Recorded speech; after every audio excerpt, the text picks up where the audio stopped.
Sorry, not. Sorry, 6, 7. Baby.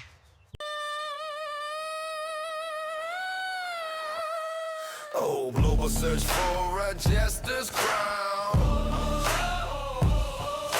A circus call from town to town. USA Taekwondo spins plates like a pro. J. Steve Green and Brown, they steal the show. Searching high, searching low, for a star to steal the glow. Do you tumble, do you fly? Searching high, searching low, for a star to steal the glow. Do you tumble, do you fly? Clown wanted, red nose flaunted, big shoes to fill, so who's undaunted? 6, 7, baby, oh well. Send your resume and ring the bell. Welcome back. We got the high quality mix today. For whatever reason, last time we were cursed by probably the anti-sorry not sorry crowd, and we couldn't get our usual quality of audio and video, but we are back. It is the Sorry Not Sorry podcast at the most amazing Warehouse 15 uncut as usual. Happy New Year, Merry Christmas, Kwanzaa, whatever you practice. May you enjoy your time here. Welcome back, Coach Moreno and Coach TJ.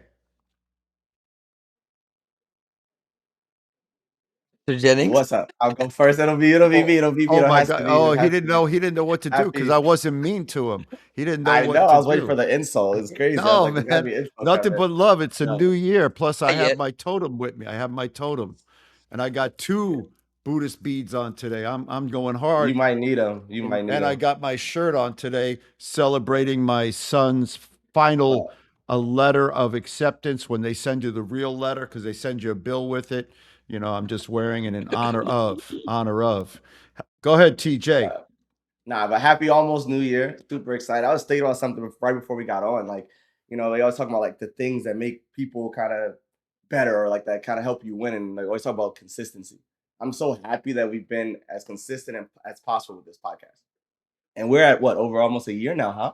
Yeah, it's been a good, we have a good time, a lot of good people. We're doing our thing and we're trying to keep it real. So I agree. Yeah, no, I just found it pretty. I don't know what I was talking to someone this weekend. I was like, man, they asked me how long I've been doing the podcast, and I was just like, it's been a while. It's been a while. So like again, another day. Happy to be here with you guys. Happy to have the conversation. So, how are you, Coach? I'm good. You know, I just got back from Mexico. I was there with my family and my wife's side, and really in Centro Asturias. It's a private club, super nice, super calm, relaxed. Everything was easy. Amazing food, of course. Just good time with my family and stuff like that. And it's funny because for Spanish obviously is not my first language, and I love when I go there, for 10 days and I'm just surrounded by Spanish speaking people, and by the end I really get a chance to converse and practice. And I swear if I was there for 3 months, I would be like really fluent, definitely conversational stuff like that. So that was fun for me to kind of be there and to kind of speak and eat and just relax and have fun. But TJ, I'm going to say the same thing. I was thinking about how consistent we've been, and the messages that we've been consistently kind of getting to the people. I'm really proud of it as well, and I know we can still go more. I actually had the pleasure, Herb, I'm not young, you don't really know this guy's name is Chava Perez, and he was on the Mexican national team for many years, actually during when TJ used to fight, and he was the national team heavyweight, and for years he's a really brilliant what do you call it, not a newspaper, like an editorial kind of person. I think that's where his education is from. He's a brilliant writer. He used to write for a couple of different websites and stuff like that. And the way he describes things. And anyway, they invited me on their podcast. I've been on it once before. It's him and one of his good friends, Boris Carrillo, and who was also a national team member in Mexico. And they've been doing it for 6 years. And they asked me to come on. Realize that. I know it's been a while, but I didn't realize it for 6 years. For 6 years, these guys been banging down doors, and they revolve it around all of Taekwondo, but they do focus a lot on the Mexican Taekwondo. And it's interesting because when I was on, it was eerily similar to USAT, like as far as the administration gone awry, the production of. I mean, Mexico has a great history too. When you want to talk about, they might have one of the goats as in female athlete, and Maria Espinosa. They've got multiple, winners in the 58. I mean, they're world champions. I mean, these guys have a great history of success. Obviously, we know the pipeline of athletes. We know the money that they have, the great resources as far as even coaching domestically. And they went They always had people. 0 for 0, 0 for 0 at the World Championships and 0 for 0 at the -21. It's like really tough for them right now. So we talked a lot about that, but it was cool because I was thinking a lot about our podcast. We're going on our first year, and these guys have been at it for 6 years. So I'm like, it's cool. It's cool that other people are doing stuff, like we're doing, and actually even longer. And again, champion great, great, great causes and great questions of what's going on in the world. So it was pretty cool. So Yeah, I'm happy. I think it's good that that Taekwondo people in general are sharing information. Mm. I think, like I said, I think our culture is very much like drive forward, keep your head down, figure it out this way, figure it out that way, and like we kind of just deal with it. But I'm happy that there's a lot of exchange and information, and you can see the similarities in bad situations and bad performances and how those two are connected. So, even this kid Chava, he worked for Moss TKD. I say kid, younger than me, but young man. This man was worked for Moss TKD, and listen, I believe he was let go by them. And he works for this. He was doing the stuff with this combat taekwondo combat that came out. With Mr. Rick Shin, and the WT banned him. They wouldn't credential him for. He's been all the world championships, all the everywhere. He's always got a credential. He's on the floor. He's a great photographer. He's always doing interviews with the athletes and stuff. Blah blah blah. He had to go on his own. He had to pay a ticket to get in. Like, it was weird how, again, this guy standing up for things, TJ, just doing what he thinks is right, and then all of a sudden somebody put a finger on it, and all of a sudden just try to sweep him away. Which I'm sure we'll talk about a little bit later. But that's the problem in this sport. Everybody wants to put their head down and be a yes man, or what do we say, kiss the ring or bend the knee. And there's nothing with, obviously, loyalty is such a great quality, but these guys are obedient to a fault. And, for me, I've always thought that. it's not loyalty. No, Those right. two, like you said, it's obedience. It's let me hide in the Subservience. shadow and collect what I. There we go. Yeah. Let us What hide in did the you say? shadows and just collect what I can collect. Cronyism and subservience. So there's a difference between loyalty, cronyism, and subservience. And subservience is when you believe and act as if you are lesser than someone else. Cronyism is when you take that to the next level. That's where somebody takes care of you. And at the end of the day, these guys are the worst of both, because if you don't believe that you are equal to someone, then you can never be equal. And that was a problem with the old Korean leadership. We were always told, you don't understand, you don't know, you can't know because you're not Korean. One day you'll see it, you'll get the sign from above, you'll have an epiphany, you'll have a moment, you'll climb out of the cave like Lazarus. And I kept waiting for that day, and that day just didn't seem to come. And so I went out and got my own stuff. Now I find myself at the top of that particular pyramid, and I realized that day never comes. That's how you control people. And so right now you have a culture of cronyism, subservience. You have placating patrons of people because they just simply want a seat at the table. And so I'd laugh because I don't think I could get a credential from the WT, but I actually don't need it. I can get a credential from the IOC or any event I want to go to. I can get a credential from some of my friends in the movement, but I wouldn't. I don't really want to. Yeah, I don't want to see anything. There's nothing I want to see. But you guys have hit it right on the head. Right now, we're in a culture of let's get along. There's a difference between row the boat together. Yes. So you don't have to love or hate a president or whatever, whether it's a national, international, whatever it is, IF. But there's a let's row the boat together. We got a goal. Let's get our goal and let's hit our goal. So let's row the boat together. But that doesn't mean your voice has to stop. That doesn't mean you're. This is my point. Like, people are putting their head down, and I guess, it's funny you say cronyism and obedience, but it's funny because these people, I think a lot of people, I mean, they really believe that they're being loyal. Groomed. No, they're loyal being and groomed and loyal. So they've really lost the meaning of it. And I think more and more people. Well, they are being groomed, just like a pedophile grooms his victims. They're being groomed. They're just not being groomed for what they think they're being groomed What for. I think is hilarious is all the people that, not all the many people we were seeing that spoke out strongly against whether it's WT, USAT, AAU, I don't care what it is. They had great, really big concerns. As soon as there's a little fish, a little bait there, boom, they forget about everything and they're the best things in the world. And it just, to me, The best thing in the world. it just drives me a The little best bit thing nuts. though. Like, It's not even like they go and like they're like, this can be fixed. I can help with this. It goes from like night to day. Yeah. There's no concern. It's in the right direction. yes, Dominating 20,008. What you know what I mean? We just make shit up and then we just fly with it just because they put that carrot in front of yeah. us. There's And a, most of the people that go in are always on a fight on their way into. They're always on a exactly. fight. They're always like they're always in a fight, and then all of a sudden now they're in the organization and it's all good and let's Yeah. clear the floor. So there was You a know? book. There was a book that was recommended to me by the guy who's pretty much running the USAT now, USA Taekwondo, whatever it's called. And he recommended this book to me. He brought it with him on a visit to my house, and it was called The 48 Laws of Power. And one of the laws of power you just described right now, if you have somebody who's giving you a hard time, co-opt them.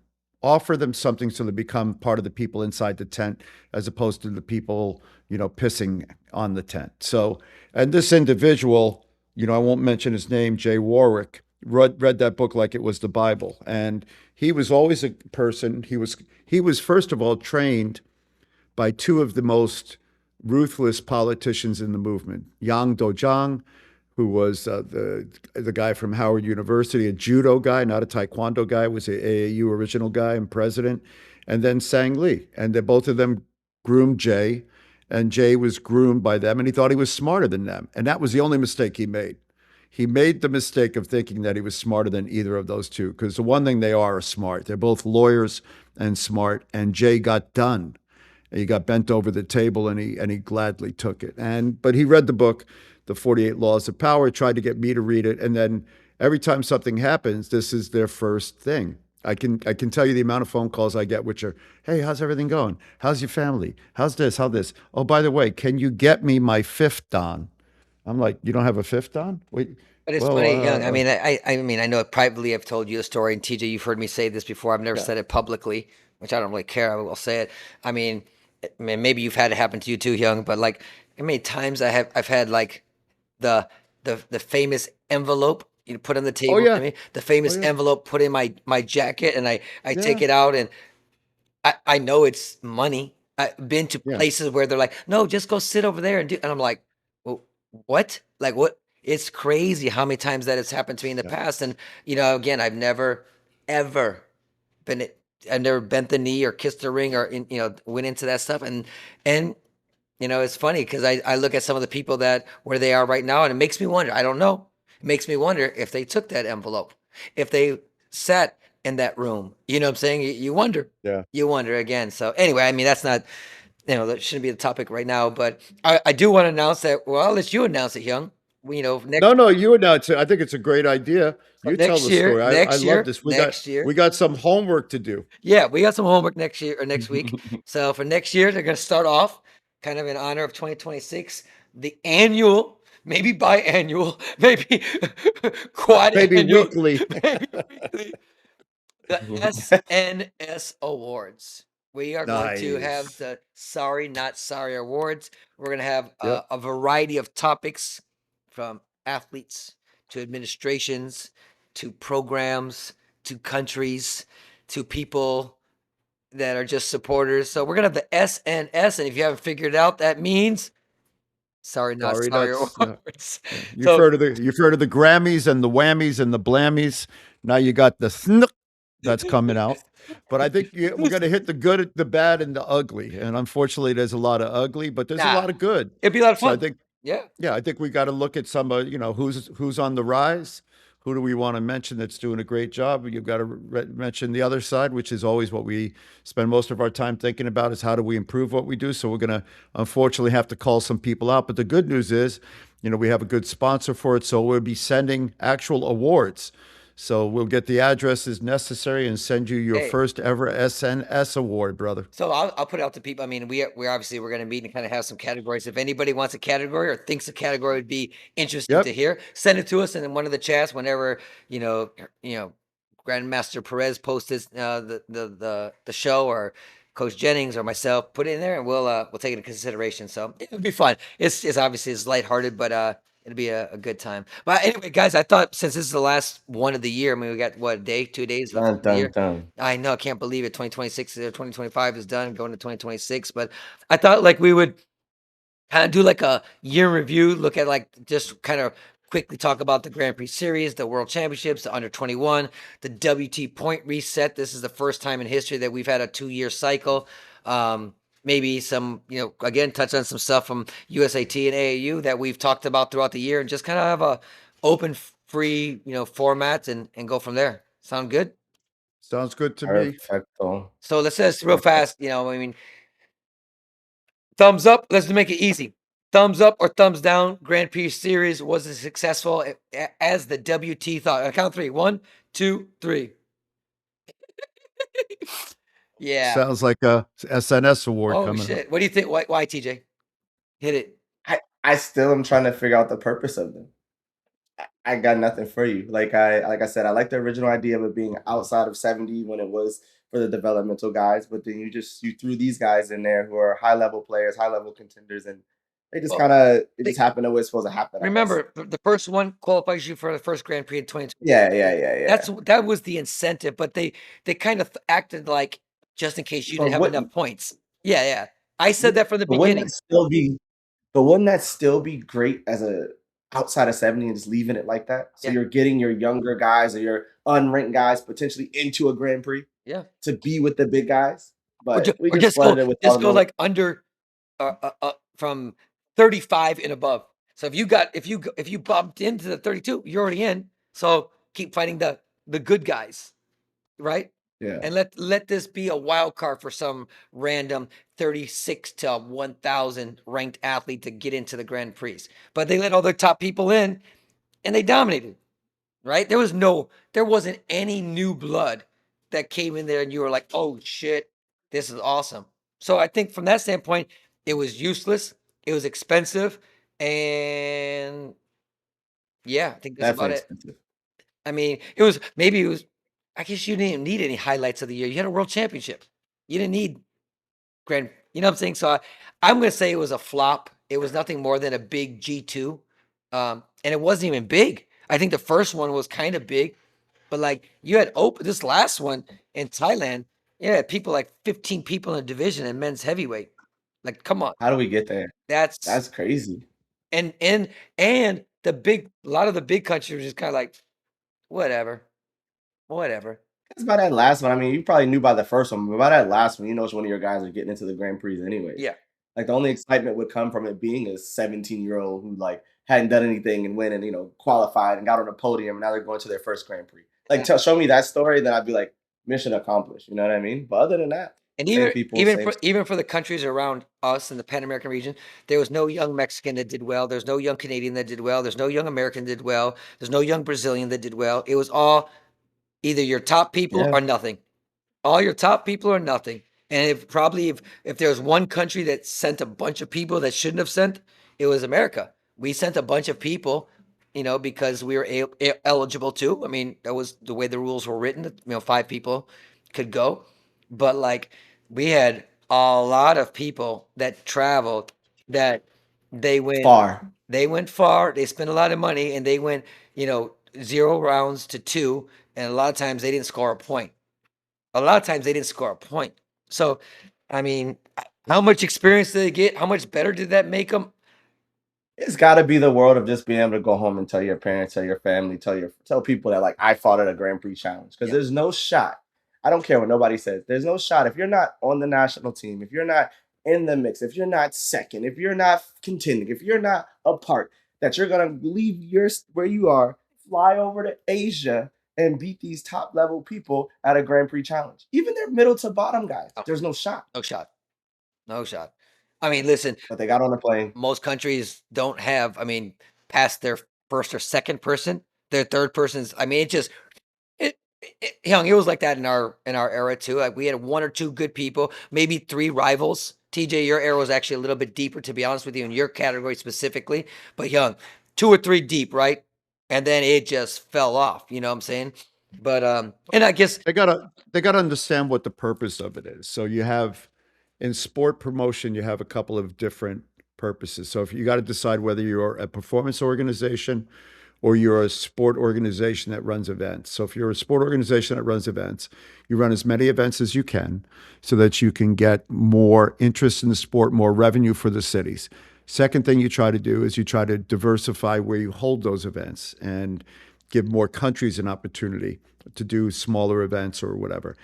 Or you decide that you're a performance organization, you're trying to maximize the opportunity for more countries and more athletes to get better. And if that's the goal, and that's what the WT's goal is supposed to be, maximizing performance while encouraging national participation in all the member organizations, then you've got to create events that do that and create talent at the lower levels and give them opportunities. And if that doesn't seem like that's what was accomplished, but then again, you got to remember who's running the WT, right? We have a drunkard running it, and he's guys listening to other people in the room. And the people in the room, like we said, it's a sycophantic kind of organization and sycophantic, and it doesn't manifest itself in being able to talk the truth. We don't have any truth talkers. We don't have anybody willing to speak truth to power. When you're in that situation, then you're going to run into this problem where you have organizations that run events that cost cities and countries tons of money. They don't recoup that money. And then the organizations that are supposed to benefit from it don't benefit from it, and the athletes don't. So that's not a consistent sport performance mentality.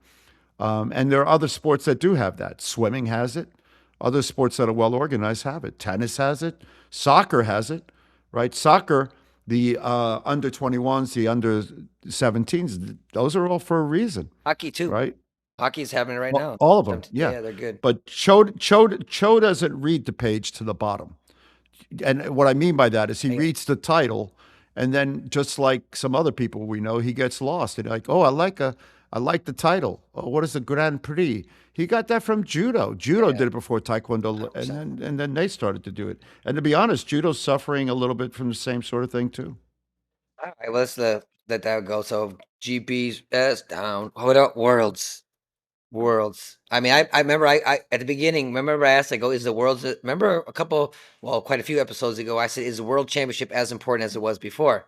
And I said no, because there's so many other things to fight. And listen, if I was a world champion, I'm like, dude, I'm a world champion. But I feel like this world championship came and went, and people were kind of like, eh.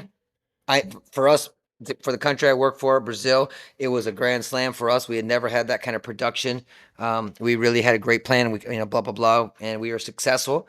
But I can also say, just as an outside person from 50, 40, whatever, 45 years of experience, I feel like it's dulled down so much. And I mean, TJ, I loved it when I never thought of it like that. Ever since they made points in ranking, it's all about the points now. It's not about the actual result. It's just like, how many points can Like I I get, said, and where am I at?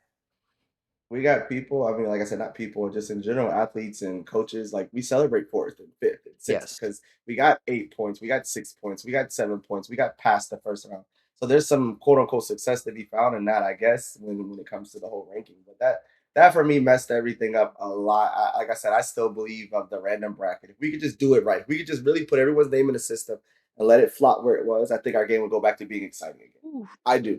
I think that'd be a big change because all this the hiding of knowing one, two, three, and four are here, not hiding per se, but I want to see the turmoil that number one and number two fight first match. Yeah. I want to see the best two people go first.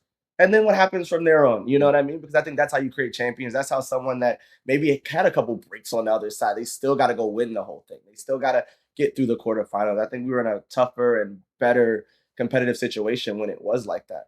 Well, But about the world, about real quick about the world, before I forget about the world championships, I think this started for me back in was it Baku to Mexico to that was it Baku first? But no, Mexico, we ran Baku. back, Mexico, Baku. yeah, Mexico to Baku to this. I think this one was by far the worst level, the worst everything, the worst in a sense of what it felt like. I mean, Yeah. I know we all, well, me and you probably watched a lot. I know you were there, but I watched a lot of those matches and saw a lot of the energy and saw the people who won, who lost, how it happened, what the brackets looked like. Going on your point of like some of these we needed good brackets to get decent results, and it's not like we did anything grand. But I think for me, this was the worst world championship as far as from a. I don't really talk shit about WT because I don't really know the ins and outs so deeply. But this has got to be something like the world championships did not feel like the world championships, and I think for me it started when we went Mexico, Baku back to That's a back, good. and it just felt like it was irrelevant. I didn't think about that, TJ. And I when you said it like that, I would have to agree. I didn't put it in. I didn't line them up like that. But yeah, I mean, when I think about it, it just feels like it got. Can I use the word watered down, a little bit weaker? And maybe I was thinking since, again, I mean, we're gonna talk about the 2-year cycle. Maybe we can lead right into that. I feel like that it's because of that. You know, I bet you, I've said in 2027, I believe that world championship will be much more like because basically, if you get a medal at the world championship in 2027, you have a very good shot at going to the Olympics via the Olympic ranking. I could be wrong, but yeah, it definitely did feel a little watered down. Um, I listen. China did was a great host. I loved everything about the way they presented that event. I don't think I've ever. Well, Mexico is pretty professional too. No, but overall organization, I have to give China as far as like what do you call 'em? Transportation, vending, food. I mean, it was pretty good. I mean, Mexico was awesome. Mexico was awesome. Baku wasn't so awesome, but definitely this was a little bit down, which kind of goes into the under 21. I was, man, I feel like I'm being super negative today. I was very underwhelmed by that event about the number of people and the quality of under 21s. I know we spoke about having real world champions fighting in a lesser world championship at the 21s, and you had a couple of repeats, but that one felt a little down for me as well. I know the U.S. had a couple medals, and did Canada have any medals? No, Canada and Mexico, no medals. So that was Mexico. No, so USA and Brazil had a couple medals, but other than that, it wasn't really It's so productive. crazy. I always say like all the older guys were all like, man, I wish I had an under 21 in my time. I wish we had that system in our time, but it wouldn't have looked like that. It wouldn't have looked like that. I think it would have been quite deep. It would have been a little bit more spicy. It looked for me when I watched those divisions, it was very lopsided. I saw some middle of the ground guys make these other guys look like green belts. Yeah, And I'm not saying you know what I mean. Like it wasn't. I know we had our great standouts that were he's just like the 58 Iranian kid. He's just miles better than everybody. Right? everybody. Let's accept it. It doesn't make a difference where you put him. But I'm watching some other people that I'm gonna say middle of the ground, 60, 70%, maybe even a little bit lower, beating people so bad. It's like this guy had to get their black belt like last week. There's no way we marched them out there. Some of You those were said get bad, your coach. black belt last week. No, some of those were bad. Come on, some of those they were bad. Yeah. There was no competitiveness. Like they were just trying to figure out how the e-socks worked on the Hogu. Like it was their first. Some of them looked like their first time Yeah, out. And TJ's good today. TJ's got it. You got me laughing, bro. but it looked like their first time out. No, yeah, Sorry, not sorry. yeah, and that's unfortunate for something we call a world championship. Yeah. Yeah. Because I know that means something different in other sports. And you look at the under 21s. Well, it used to be something different here. If you could, you ask anybody back in the day, would you have rather have won the world championship or the Olympic championship? I've got to be honest. I world championship, right? The Olympics is good for different reasons, but I think that's flipped now, obviously. But Yeah. Listen, world championships was a harder tournament. Historically, I got a chance to do the university games and all that stuff like that and get one of those medals. But I think historically, even now, like that's the problem with me and like looking at this world championships. Everybody knew the world championships was the hardest tournament in the world. Yeah. It was, you just don't know you didn't know what you were gonna get. You didn't know what you were gonna walk into. But I think again that had a lot to do with the not so heaviness on the ranking. It had you just didn't know what was gonna pop up that day. And to go through 6 matches you know to what I win a think? world championship was Remember TJ originally when they came out the ranking? Listen, part of me goes, I love the ranking. Part of me goes, I love that every single person's is ranked based on 1 through 100, whoever's in the division. I think it's weird. It's like the most fair, but I also think that it's also deteriorated. Like you said, it's let the rich get rich and the poor get poor. Right, the top ranked people are always hidden. You use the term hidden from each other until they got medals, and so they were fine. Maybe if you go back to 2012, TJ, remember they only ranked the top 8. And then the other ones fell in just like you. I don't know what you were ranked, and all of a sudden you had to fight. Basically, you were number 16 when it came into. I wasn't big.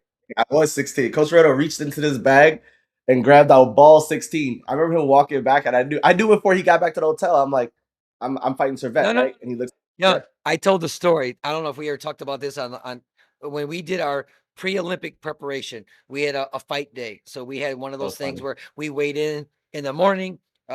We went to the gym. We had all the matches set up. We had the times in between. We had the food. We had people cheering against him, people cheering for him. We did it with him and Paige. We had this whole Olympic day, and I said, "You're fighting Servette first." And so in the practice, this was the practice. And he's like, okay, so we had someone that was gonna fight like we can't have anyone fight like Servette, but that's what we planned. And for Paige, I said you're gonna fight the hometown hero, Jennings. What's her name? What's her first name? Sarah Jennings. She was a Yeah. world champion, and I'm like, you're gonna fight the Great Britain girl in the first match. TJ, you're gonna fight the best. So we go to the draws, young. I go up there and pick a fucking ball. I come back. I look at TJ. TJ looks at me and he's like, okay. I pick Servette, and the same, the both too. I was like Nostradamus.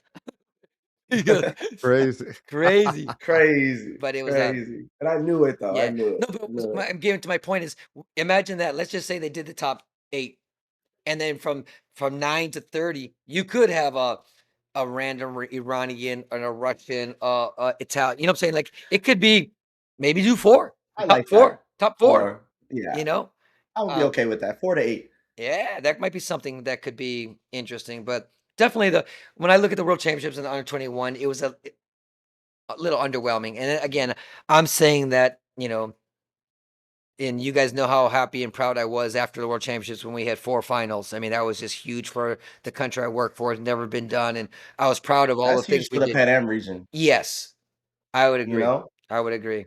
I that's would. big. Look, I know the country. Obviously, Brazil's Brazil. You're Brazil, but that's huge for the Pan Am region. I think we've lacked that level of like show up at the World Championship for a long time. And Yeah, that was huge. yeah. I don't care what's it's just huge. So Well, sorry, go ahead. no. So I mean, that's that. I mean, what do you think about the point reset? I mean, now again, we're talking about the 2-year cycles. I mean, Young, you talked about something WT style and reading the headlines, and that's it, and there's going to this. And again, I feel like it was an experiment, and of course, the athletes and the coaches and the programs are the guinea pigs. Like, I'm not quite sure if this is going to produce the best quad or the body of work. I don't know. I feel like it's turned everything into a short and who's hot right now. I don't know. I got to think about it a little bit more, but here's what I feel like.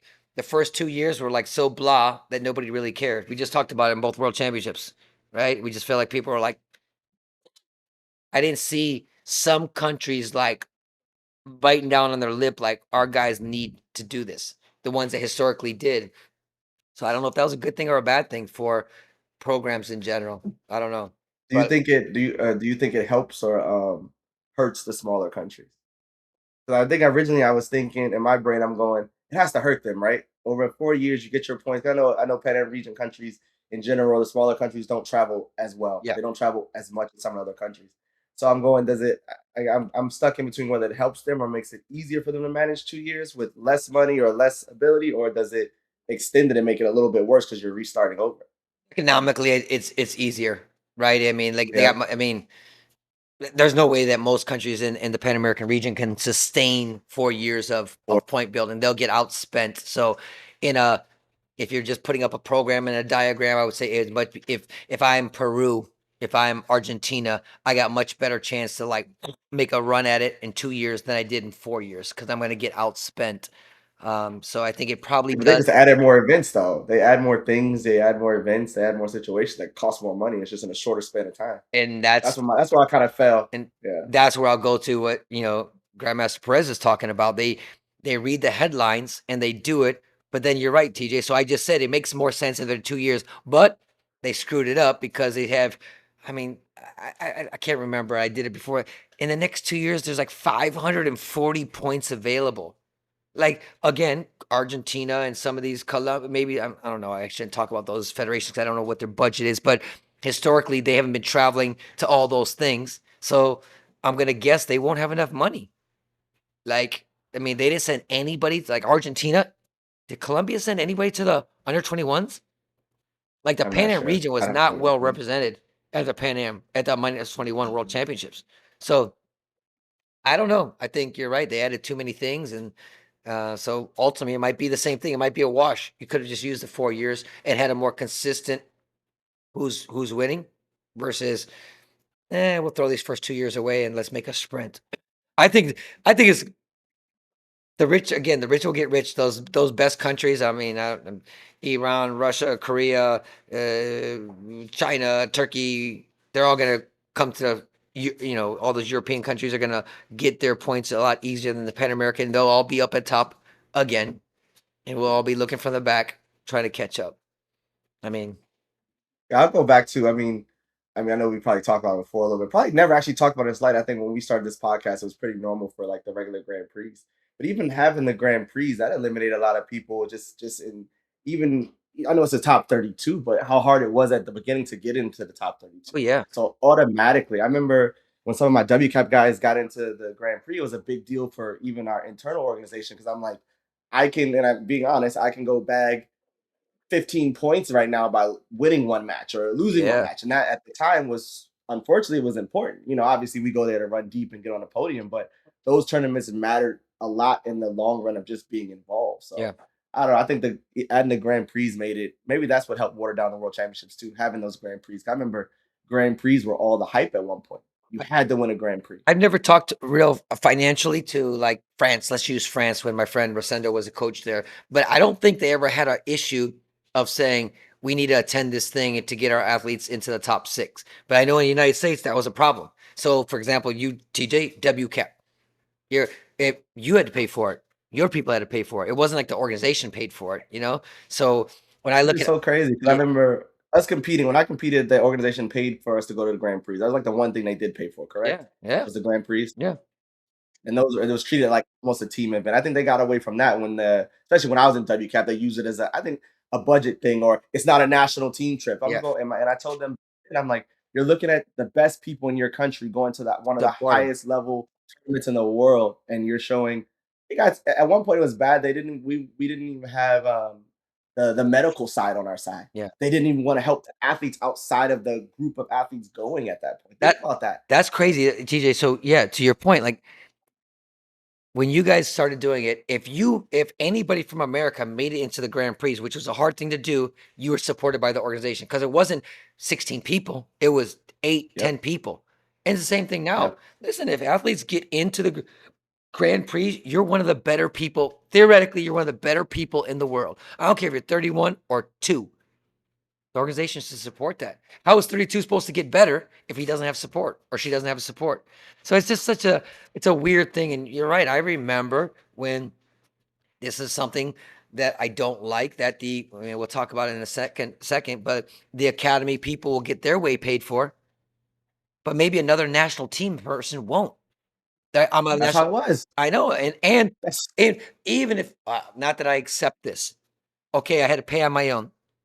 You tell me the doctor can't tape me? You tell me the doctor can't walk out that's freaking ridiculous. I mean, to think it that was always a weird situation or not or a weird thing. And some of the doctors stood up. There were some good people that kind of Yeah. came to help, but it was like a thing. It was like a thing. It was two separate teams, and it wasn't a national team. And I mean, to the point of I'm paying for my badge to be there, even though I think half of those fucking badges were free anyways. Like I ain't stupid. I just ain't gonna argue over because it ain't my money either. At that point, I gotta keep my job happy as well. But there was a lot of things that made no sense from just that point. Yeah, You yeah. got to be one of the best people in our country if you're at the Grand Prix. I would like to see that and moving forward, just for, again, I have no stake in the American athletes right now. But I think it'd be a good thing. If you make it to the Grand Prix in 2026, you should be funded by the organization. So it's got to become part of their high performance plan, right? So which they should, hopefully they're still doing.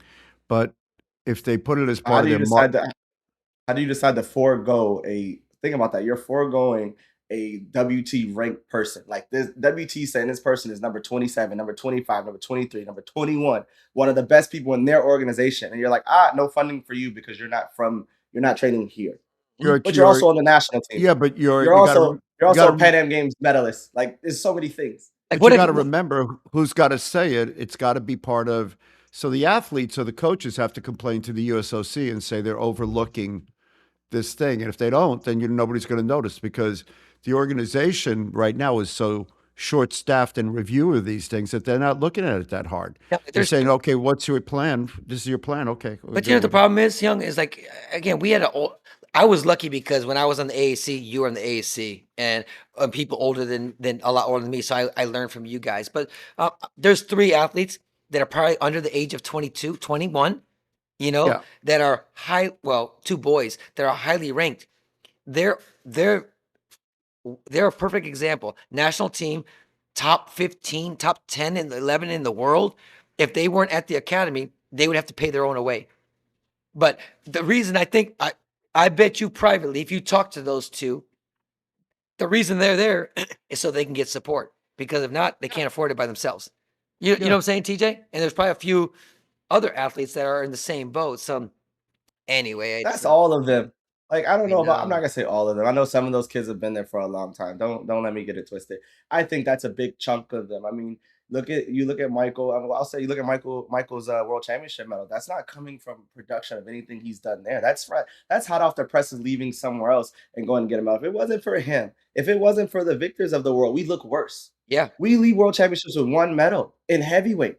You know what I mean? Like, think about that. These aren't guys or something. You can say, oh, well, we brought them into our program and we're funding them. Yeah, yeah, yeah, yeah. So the fuck what? At that point, it makes no sense. And like I didn't think about it this way till Grandmaster said it, but like that whole funding on the bubble thing, funding these guys. I mean, you look at a kid, how do you not offer him support first? Why does it have to be do this, you get this, and it has to be this way? Because I Yeah. don't care what you say, and I said it before. You're changing an entire system. You're changing an entire belief system. You're changing an entire training system, and you're changing an entire like even when you go to language and everything. At the points in which you're doing it, it just makes no sense. Offer some support, and you got him again. I say it every single time, and I know people maybe they say I'm biased, but he's in Miami, Florida, with one of the best coaches in the world, and you first thing you do is pull him from the room is silly. I'm sorry. You're not it's not like we're talking about a coach that's on a corner of a strip mall that just happened to have this hot kid that just kind of does his shit. You have a coach who's walked people through the Olympic process over and over and over again, I know.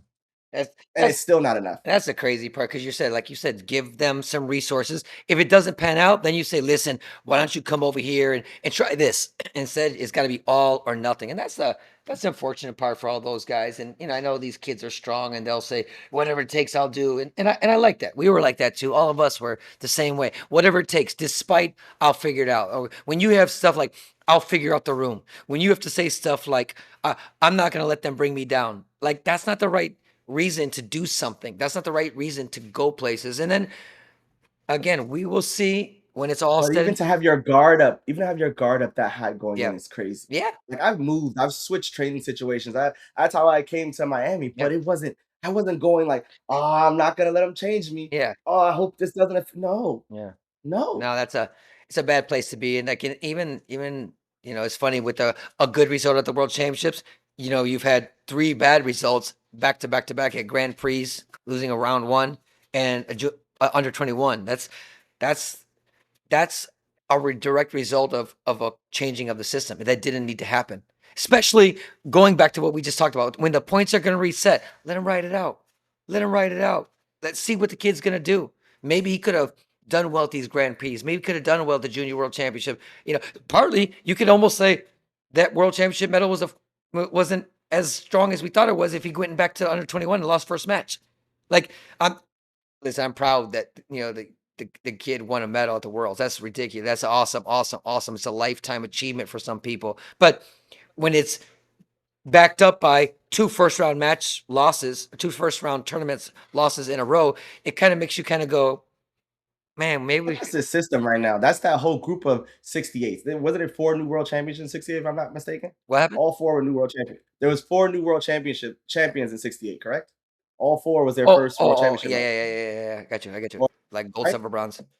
Yeah. Yeah, like, you know, I don't, and again, that's because I think some of the big guys not there anymore, blah, blah, blah, blah. But I mean, I'm not shocked. We know 68's. I know 68's tough. Oh, You it's know, very tough. we know 68's tough, you know? Even But bad it's a 68s are it's good a 68s. exactly. So it's unfortunate. I think it's hard because we all know the value of a world championship medal. We can say it in our heads, but we all watched the world championships too, and we know it wasn't the same value as Yep. what it's been in previously. It didn't feel the same from any aspect of it. So Hey, let's it's not a change. knock on him. No, no. Let's change it up to the quick recap of the new rules like coming in. Mm. If I hear, I know I'm going to hear it, so I shouldn't say it, but if I hear we're trying to make the sport more dynamic and spectator friendly, I'm going to fucking throw up because number one, we don't have any fans. Everybody in the stands are Taekwondo people, so they know what's going on. They're acting like my grandma's coming. Like, so how do they score? No one does that. Shut up. Not even at the Olympics. And when they come to the Olympics, they got money and they're just going to have the Olympic experience. They don't give two shits about Taekwondo. So I hate that trying to make it more dynamic and spectator friendly. It's just such a cop out. What is that? What a sound bite. It's like a sound bite nowadays because they're What does that mean though? How do you force a fight? be And more again, I like fighting. But how do you force a fight to be more dynamic? How do you force a style to be more dynamic? Then we're not fighting anymore. I know this is you're gonna go off in a second. I'll let you. But like this is not we're not even talking about fighting anymore. You're telling me you want it to look a certain way. That's acting. That is scripted. That is controlled. Like I've had a lot of tough matches where I had people that were tough for me to fight because they didn't fight. Yeah, And that's what made that person good yeah, because that was their style. yeah. They waited, they stayed on the outside, and it was tough to get to them. And if you didn't, you found yourself in a position you could lose the match. And I appreciate it. If you messed up a second because you got over anxious and they scored that count, you lost 1-0. That's you know what I love that even about UFC and MMA right now, right? Because they got guys that will take you down and they'll hold you down and they'll grind you out and you got guys that can stand up and it's a style thing. Let's see who's the best. And just when you think that this guy has got this crazy cardio, can take you down at will, some dude figures it out and just catches you coming in or sprawls or doesn't let you take him down. It just happened with Marab and Peter Yan. Yeah, Marab was he just won 4 in a row, whatever. He's unstoppable. And Peter Yan came, Muay Thai guy, and whooped his ass. And to your point, TJ, Young, you weren't the most dynamic fighter, but you had amazing timing, you had amazing distance, and you made people fight your pace. And when you did that, you won and they lost. And when you got out of it, they won and you lost. And that's sport. That's American football. That's soccer. You don't see that. This You one. don't see you like soccer so much, Young. You don't see FIFA going, you know what? We don't like the ticky-tack style of Spain where they pass the ball. We don't like the way Germany used to hold the ball in the back and go back. And we're going to change the rules to say you can't do that for 5 seconds, right? No, the game is the game. The beautiful game is the beautiful game. The fight game, your defense, I'm offense. Your front leg, I'm back leg. You're straight, I'm spin. That's fighting, man. So when the That's WP what says that, that drives me nuts. happened. That happened with this when we got this Gundam, this fighting. They're gonna say fight after 5 seconds. Like, how can you tell me when I have to fight? Why is my coach here? Why did I train if you can dictate the pace of the match? Maybe my cardio ain't there. Maybe I just started training a month ago and I gotta be smarter than Hey, these you guys. may have just got Maybe your black like belt 3 weeks ago, like you said. You got to maybe you just chill. got your black belt 3 weeks ago and you out there trying to high block and stuff. You don't know what the plan is. So how can you start telling them to fight? That's my What do point. you mean? Yeah. And then if nobody does anything, they both get deductions. What do you get in the middle, put a hook on then, and you tell them you fight. I They like what you said. resurrect. They resurrect that rule. They resurrected that rule like 20 times. It's that rule. They've had that rule.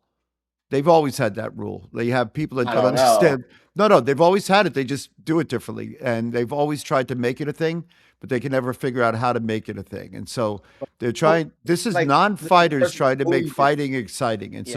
so you can't force people. You can force them, but then you destroy the game, as Coach Moreno said. You're killing the game. So you got to allow people to fight the game, and if they can figure it out, That's why they boxing figure is it the out. beautiful. That's why Yeah. boxing is a sweet science because, like even that you just said, TJ, I can't move 3 steps back. Oh, you're avoiding the fight.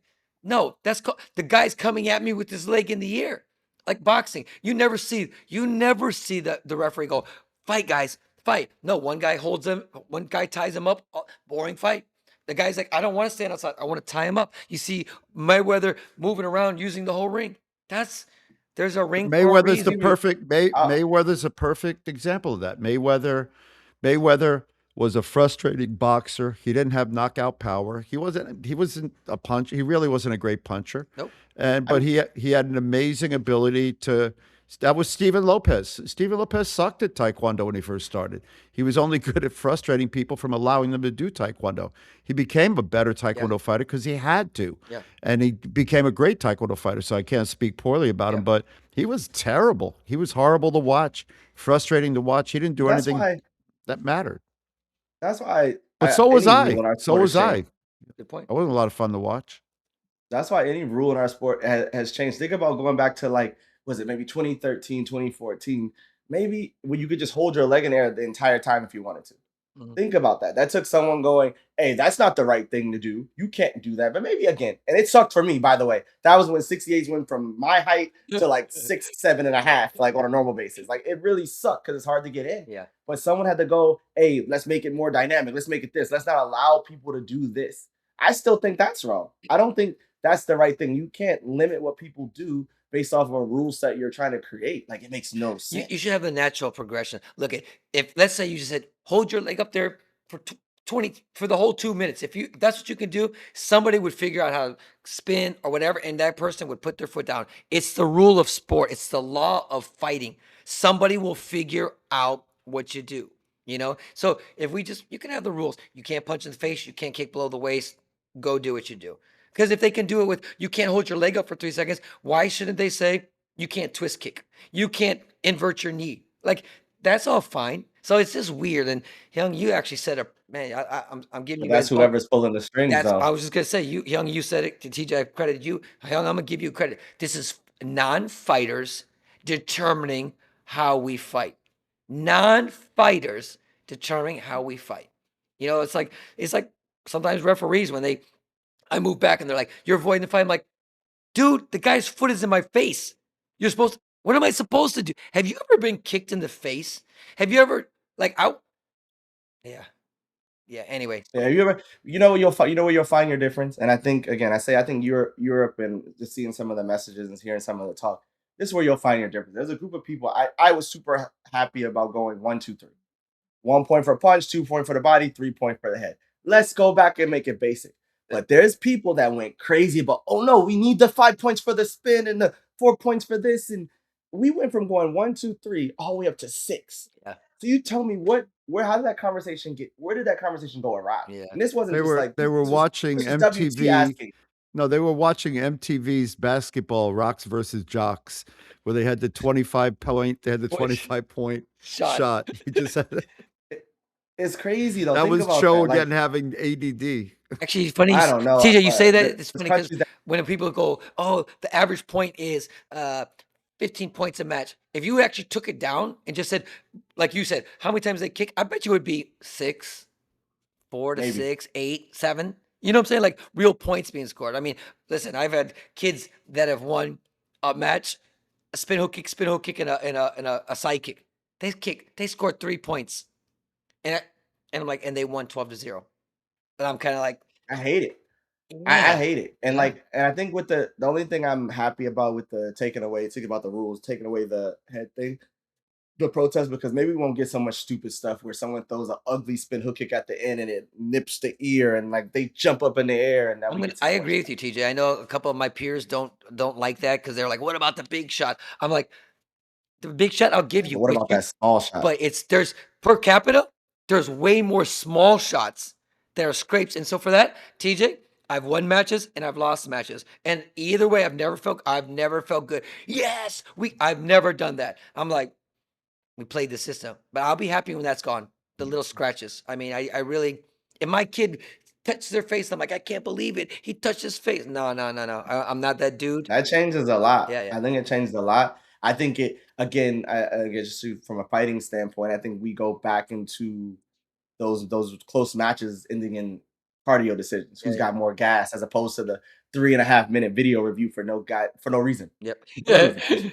5 minutes later, you know. Hey, Uh, let's let that go and kind of maybe wrap up just in the last, maybe something that kind of got us here, to this point where we all decided that we want to get in there. Let's maybe wrap up on a little bit on some athlete development or organizational stuff within USAT and AAU.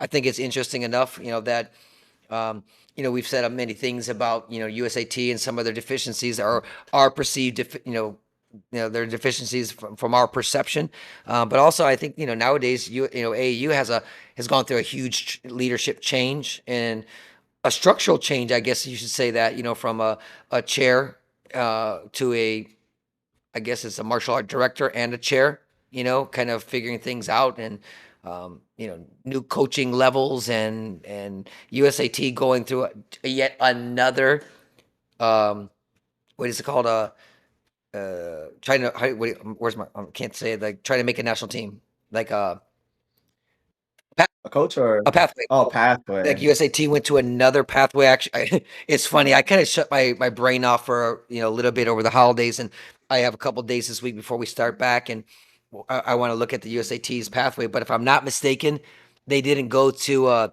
you win at nationals, you get into the team trials thing. It's another point system. You got to be in the top whatever 12 or 16 or something like that in your category, and you can go to local tournaments that are ranked by USAT. You can go to state championships, regional things, the nationals. There isn't one thing, there isn't a clear cut thing that you can go to. So I think didn't we try And then that? there's the top 40 world ranking or something, top Yeah. something also. There's a bunch of different things, but Yeah, it gets a little confusing, and I know TJ, you mentioned one time, that you got these one athletes that are getting funded to go internationally so they can get that top 40. And then you got a bunch of other kids trying to travel around domestically. These people are paying, these people are not paying. It's almost a little unfair. And I'm just going to use the word unclear because yet again, procedures, that's what it was. Selection procedures again we got to try to figure it out. And they have different procedures for cadet, junior, and senior, if I'm not mistaken. I could be talking wrong, but I think my first glance at that was like that. So put them in team trials. Like I said, if you're gonna fund people, if you're gonna travel around the world, if you're gonna do all these things, and you're gonna have a private club and run it as such, make a regular team trials. Like like the people that qualify for teams, put your guys in team trials. We're still protecting people. Oh, you're top 10 in the world. When we all sit here and know that top 10 in the world wasn't so difficult this time around, right now for the current situation. We're talking about silly stuff. And I'm not saying it's not. I'm not saying it's not. Excuse me. It's not hard or it's not a little bit difficult. But at the same time, when you go to that many tournaments, when you fight that many Grand Prix challenge, when you fight that many events, you should be there. There's no reason why you can't be there. You know. and I will say this to USAT's credit, I'll give them this. And I don't know, maybe it was our doing from talking about it on this podcast. At least they came around to this Pan Am thing where people there, because remember, some divisions were locked off because they were in the top 10. They were already there. They're on the national team. So these people couldn't fight. But some of those people that were top 10 also had wild cards, and they recognized that. They said, tell you what, you guys take that wild card. We'll have a team trial. That person will be eligible for the Pan Ams. And now we'll have 2 people or 3 people in the Pan Am championships. Very smart. I mean, accepting. I noticed they said that you're not in the national team, but you get to go to the Pan Am Championships. I'm not hung up on that at all. I'm glad that they figured that out to give some more people an opportunity to go to the Pan American Championships. And I don't know if that, again, we talked about that from the beginning, and maybe they heard it, maybe they didn't hear it, maybe they came up with their brilliant minds on their own, with that think tank that they have, but I do know they listen to the podcast, item by item. So, I can't think that they did it all by themselves anymore because I know there's a certain coach that, kind of line items our stuff. And so that's kind of cool. Maybe they're looking for some pointers. No, yeah, Man. I love that. I love this. I love this idea. I gotta see if I can share this with you though, because I've been thinking as I'm listening to you guys, and then of course I always like to, if I can share something with you. I see this. I see. Well, let me see. Allow. Let me see if I can share it. I was wondering what TJ's outfit looked like, and I totally found out. I found out. Dude, I had What no is that? idea. That's Woody Allen Woody once. Woody Woody Allen Allen. in everything you wanted to learn about sex but never knew, and that's him dressed as a sperm. So this is The name that unbelievable. was the name of the movie? Oh yeah. Oh yeah. Oh yeah. Yeah. Yeah. That's Yeah. Yeah. that's Yeah. Yeah. before our time because Woody Allen Everything you actually wanted That's looks to. before my Yeah. time. Woody That's Allen early actually looks stuff. young. I Yeah. saw that when I was 12. All right. Well, I think we've hit this nail as Oh, hard and as. wait, But just real, remember, just real fast, real go fast. ahead. We'll end up on this just real quick, just because it's something I do want to talk about because that the two organizations are working together, which I've always supported. I think it's a great thing that AAU and USAT are trying to do some aligning in the sense of um, keeping dates off of each other. You know what I'm saying? Maybe sharing some resources as far as um, referees or stuff like that. I'm not quite sure how they plan to do that, but there are some things that again, I have to be honest. There's some things that are a little alarming to me. They're going to this now 2-level system with coaches that you have to go to a TOPS program. I'm not even sure what a TOPS program is. I think it's a referee program. It's just weird how AAU. What I loved about AAU, it was a grassroots organization. It was an organization where everybody was welcome. Things were very simple. Things were very easy, step by step by step. They have a variety of events that was just open to all martial art type people, Taekwondo people. And all of a sudden, real quick, we still have those things, but it just got real complicated with the administration, with the structure. Now they got a point system. Now they have a new coaching system. It became a little difficult. It's a little confusing. They had to go to a town hall. Actually, I'm going to watch it. A town hall meeting to describe some of the new programs. And again, change is good. Addition is good. But I think that what AU is done a lot of changes, and it's a little alarming. Again, I'm not speaking just by myself. I've had so many messages. What's this? What's that? I'm like, let me try to figure it out. So it's something that's a little alarming to me, and I can't help but say, is it the influence of USAT, or is it the eagerness to work with USAT? I know they went with a government structure as far as directors and regional directors, and I know I'm going to open it up because I know TJ was up for one of these positions, but the decision was to have him on the AAU program to help develop. He's been a TOPS coach. He's been a national team coach. He's put many people on the national team, and AAU thought so highly of him to said, "Hey, man, we'd love to get you on this regional type of leadership." And it was put into question by the other organization, and it was basically revolved around his affiliation for this podcast and TJ. And so it was almost kind of a do or don't. So he was put into a very sorry to talk about TJ. You can expand on more, but like he was put into a position that he had to decide to be on this podcast or be associated with us, or remove himself from this and to have this leadership position. But again, I got to say, it wasn't AAU's call. From what I know, it was the It other. can't be their call. We've been doing I was asked to go on a Croatia trip while doing this. You know what I Correct. mean? I've Uh, talked to them You sure it's about not? it. Like it's You sure it's not because you're black? no, not this time. All right. Possibly. Who knows? It's all of it. Who cares? My point is I know that I've done what I can with AAU within AAU. I mean, think about the podcast, and I'm gonna take you guys back after the AAU Nationals. We sat on the same podcast and critiqued AAU themselves.